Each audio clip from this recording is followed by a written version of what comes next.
ಕೇಂದ್ರ ಸರ್ಕಾರ ಕಾರ್ಮಿಕರ ಕಾಯ್ದೆಗೆ ತಿದ್ದುಪಡಿ ತಂದಿರುವುದರ ವಿರುದ್ಧವಾಗಿ ವಿವಿಧ ಕಂಪನಿಗಳ ಕಾರ್ಮಿಕರಿಂದ ಪ್ರತಿಭಟನೆ ನಡೆಸಿ ಕಾರ್ಮಿಕರ ಹಿತವನ್ನು ಸಂರಕ್ಷಿಸಬೇಕೆಂದು ಕೇಂದ್ರ ಸರ್ಕಾರಕ್ಕೆ ಒತ್ತಾಯ ಪತ್ರವನ್ನು ಹೊಸಕೋಟೆ ತಹಸೀಲ್ದಾರ್ ಅವರಿಗೆ ಸಲ್ಲಿಸಲಾಯಿತು. ಈ ಸಂದರ್ಭದಲ್ಲಿ ಹೊಸಕೋಟೆ ತಾಲೂಕಿನ ಹಿರಿಯ ನ್ಯಾಯವಾದಿ ಹರೀಂದ್ರರವರು ಪ್ರತಿಭಟನೆಯನ್ನು ಉದ್ದೇಶಿಸಿ ಮಾತನಾಡಿದರು.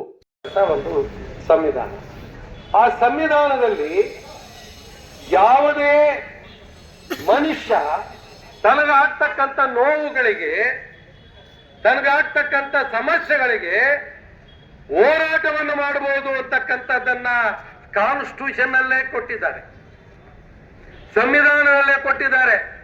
ಎಲ್ಲ ಕಾನೂನುಗಳು ಕೂಡ ರಚನೆ ಆಗ್ತಕ್ಕಂಥದ್ದು ಸಂವಿಧಾನದ ಅಡಿಯಲ್ಲಿ ಸಂವಿಧಾನದ ಮೂಲ ಉದ್ದೇಶಗಳನ್ನ ಬಿಟ್ಟು ಕಾನೂನುಗಳನ್ನು ಮಾಡೋದಿಕ್ಕಾಗೋದಿಲ್ಲ. ಆದರೆ ಇವತ್ತಿನ ದಿವಸ ಸಂವಿಧಾನವನ್ನೇ ತಿರುಚತಕ್ಕಂಥ ಕಾನೂನುಗಳು ಇವತ್ತಿನ ದಿವಸ ಕಾರ್ಮಿಕರ ಮೇಲೆ ಆಗ್ತಾ ಇದ್ದಾರೆ. ಇದರ ಕಾರಣ ಏನು ಅಂತ ಹೇಳಿದ್ರೆ, ಈ ದೇಶದ ಬಂಡವಾಳಗಾರರು ನೆಮ್ಮದಿಯಾಗಿ ಜೀವನ ಸಂಪಾದನೆ ಮಾಡಲಿಕ್ಕೆ, ಹಣ ಲೂಟಿ ಮಾಡಲಿಕ್ಕೆ, ಕಾರ್ಮಿಕರ ಶ್ರಮಶಕ್ತಿಯನ್ನ ದೋಚಲಿಕ್ಕೆ, ಆ ಕಾರ್ಮಿಕರ ಶ್ರಮಶಕ್ತಿಯಿಂದ ತಮ್ಮ ಲಾಭವನ್ನು ಮಾಡಿಕೊಳ್ಳಲಿಕ್ಕೆ ಅವಕಾಶ ಮಾಡಲಿಕ್ಕೆ ಇವತ್ತಿನ ದಿವಸ ಕಾರ್ಮಿಕ ಕಾನೂನುಗಳನ್ನ ಸಮಿತಿಗಳನ್ನಾಗಿ ಮಾಡಿ ತಂದಿದ್ದಾರೆ. ನಾವು ಹೋರಾಟ ಮಾಡ್ತಾ ಇದ್ದೀವಿ.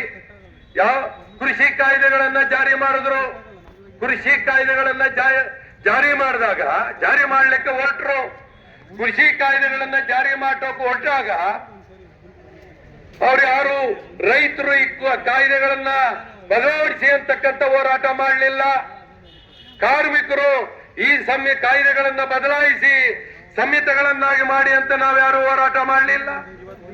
ಕಾರ್ಮಿಕರು ಮಾಡ್ತಾ ಇರ್ತಕ್ಕಂಥದ್ದು ಈ ಕಾನೂನುಗಳನ್ನ ಸಂಹಿತೆಗಳನ್ನಾಗಿ ಮಾಡಿರ್ತಕ್ಕಂಥದ್ದನ್ನ ವಾಪಸ್ ಪಡಿರಿ ಅಂತ, ಕೃಷಿ ಕಾಯ್ದೆಗಳನ್ನ ಮತ್ತೆ ಅದೇ ರೀತಿಯಲ್ಲಿ ಇಡಬೇಕು, ಅದನ್ನು ಬದಲಾಯಿಸಬಾರದು ಅಂತಕ್ಕಂಥ ಹೊಸ ಕೃಷಿ ಕಾಯ್ದೆಗಳನ್ನ ಜಾರಿ ಮಾಡಬಾರದು ಅಂತಕ್ಕಂಥದ್ದು ರೈತರ ಹೋರಾಟ. ಆದ್ರೆ ರೈತರು ಬಹಳ ಬಲಿಷ್ಠವಾದ ಹೋರಾಟವನ್ನು ಮಾಡಿದ್ರು. ದೆಹಲಿಯಲ್ಲಿ ಸುಮಾರು 1 ವರ್ಷಕ್ಕೂ ಮೇಲ್ಪಟ್ಟು ದೆಹಲಿಯ ಹೈವೇಗಳನ್ನು ಮುಚ್ಚಿದ್ರು. ಅವರು ಏನೆಲ್ಲ ಅಡ್ಡಗೋಡೆಗಳನ್ನು ಕಟ್ಟಿದ್ರು ಕೂಡ ಅವರು ಬೀಳಲಿಲ್ಲ. ರೈತರು ತಮ್ಮ ಪ್ರಾಣಗಳನ್ನ 700 ಪ್ರಾಣಗಳನ್ನ ರೈತರು ಕಳ್ಕೊಂಡ್ರು, ಕೃಷಿ ಕಾಯ್ದೆಗಳನ್ನ ವಾಪಸ್ ತಗೊಂಡ್ರು. ಆದ್ರೆ ನಾವು ಕಾರ್ಮಿಕರು ಇವತ್ತಿನ ದಿವಸ ತೀರ್ಮಾನ ಮಾಡಬೇಕಾಗಿದೆ.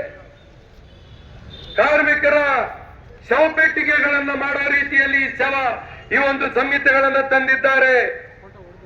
ಕಾರ್ಮಿಕರ ಹಕ್ಕುಗಳನ್ನ ಪೂರ್ಣವಾಗಿ ಕಿತ್ಕೊಳ್ತಾ ಇದ್ದಾರೆ, ಹೋರಾಟದ ಹಕ್ಕನ್ನು ಕಿತ್ಕೊಳ್ತಾ ಇದ್ದಾರೆ. ಅದೇ ರೀತಿ ನೀವು ಸಂಘ ಕಟ್ಕೊಳ್ತಕ್ಕಂಥ ಹಕ್ಕುಗಳನ್ನು ಕೂಡ ಅದರಲ್ಲಿ ಮೊಟಕುಗೊಳಿಸಿದ್ದಾರೆ. ಚೌಕಾಸಿ ಮಾಡ್ತಕ್ಕಂಥ ಒಂದು ವಿಚಾರಗಳನ್ನು ಕೂಡ ಮೊಟಕುಗೊಳಿಸಿದ್ದಾರೆ. ಇವೆಲ್ಲ ಕಾಯ್ದೆಗಳು ಸಂಹಿತೆಗಳು ಜಾರಿಯಾದ ತಕ್ಷಣ ನಮ್ಮ ಹಕ್ಕುಗಳು ಇವತ್ತು ದಿವಸ ಎಲ್ಲವೂ ಹೊರಟು ಹೋಗ್ತವೆ. ಆದ್ರೆ ನಾವು ಹೇಳ್ಬೇಕಾಯ್ತು, ನಾವು 5 ವರ್ಷದಿಂದ ಕಾನೂನುಗಳನ್ನು ಹಿಂಪಡೆಯಿರಿ ಅಂತ ಹೇಳ್ತಾ ಇದ್ದೀವಿ. ಅದ್ರಲ್ಲಿ ಡಿಸ್ಕಸ್ ಮಾಡಬೇಕಾಗಿತ್ತ ಬೇಡವಾ? ಕಾರ್ಮಿಕರ ಜೊತೆ ನಿನ್ನ ಸಂಹಿತೆಗಳನ್ನ ತರಬೇಕು ಅಂತ ಹೇಳಿದ್ರೆ ನೀವೇನು ಮಾಡಬೇಕಾಗಿತ್ತು? ಇಡೀ ಭಾರತ ದೇಶದಲ್ಲಿ ಇರ್ತಕ್ಕಂಥ ಕಾರ್ಮಿಕರ ಪರವಾಗಿರ್ತಕ್ಕಂಥ ಎಲ್ಲ ಟ್ರೇಡ್ ಯೂನಿಯನ್ಗಳ ಮುಖಂಡರನ್ನ ಕರೆಸಿ ಕೂರಿಸಿ ಅದರಲ್ಲಿರ್ತಕ್ಕಂಥ ಲಾಭ ಏನು, ನಷ್ಟ ಏನು, ಕಷ್ಟ ಏನು ಅಂತಕ್ಕಂಥದ್ದನ್ನ ಡಿಸ್ಕಸ್ ಮಾಡಬೇಕಾ ಬೇಡ? ಇವ್ಯಾವ ಮಾಡದೆ ಜಾರಿ ಮಾಡಿದ್ದಾರೆ ಅಂತ ಹೇಳಿದ್ರೆ ಕೇಂದ್ರ ಸರ್ಕಾರ ಅವರು ಅಂದ್ಕೊಂಡಿದ್ದಾರೆ ನಾವು ಏನು ಮಾಡಿದ್ರು ಈ ದೇಶದಲ್ಲಿ ನಡೀತದೆ, ನಾವೇನ್ ಮಾಡಿದ್ರು ಈ ದೇಶದಲ್ಲಿ ಓಟ್ ಹಾಕ್ತಾರೆ. ಯಾವ ಕಾರಣಕ್ಕೆ ಓಟ್ ಹಾಕ್ತಾರೆ? ನಾವು ಇಟ್ಟಿದ್ದೀವಿ ಒಂದು ಅಸ್ತ್ರ ಈ ದೇಶದಲ್ಲಿ. ಏನಸ್ತ್ರ? ಹಿಂದೂ ಮುಸ್ಲಿಂ ಅಸ್ತ್ರ. ಹಿಂದೂ ಮುಸ್ಲಿಂ ಅಸ್ತ್ರ ಹೇಳಿದ್ರೆ ಮೆಜಾರಿಟಿ ಇರ್ತಕ್ಕಂಥ ಜನ ಕಾರ್ಮಿಕರು ಕೂಡ ನಮ್ಗೆ ಓಟ್ ಹಾಕ್ತಾರೆ. ಈ ಕಾರ್ಮಿಕರಿಗೆ ಹಕ್ಕುಗಳು ಅರ್ಥ ಆಗೋದಿಲ್ಲ. ಇವ್ರಿಗೆ ಅರ್ಥ ಆಗೋದು ಹಿಂದುವ ಮುಸ್ಲಿಮ ಅಂತ. ಮುಸ್ಲಿಮನನ್ನ ಏನಾದ್ರೂ ಹೇಳಿದ ತಕ್ಷಣ ಹಿಂದೂಗಳೆಲ್ಲ ಓಟ್ ಹಾಕ್ತಾರೆ, ಇವರಿಗೆ ಯಾವ ಹಕ್ಕುಗಳು ಬೇಕಾಗಿಲ್ಲ, ಯಾವ ಹೋರಾಟಗಳು ಬೇಕಾಗಿಲ್ಲ ಅನ್ನಂತ ತೀರ್ಮಾನಕ್ಕೆ ಇವತ್ತಿನ ದಿವಸ ಕೇಂದ್ರ ಸರ್ಕಾರ ಬಂದಿದೆ. ಆ ಕೇಂದ್ರ ಸರ್ಕಾರಕ್ಕೆ ನಾವು ಇವತ್ತಿನ ದಿವಸ ಹೇಳಬೇಕಾಗಿದೆ, ನಮ್ಮ ಬದುಕಿನ ಪ್ರಶ್ನೆ ಇದು.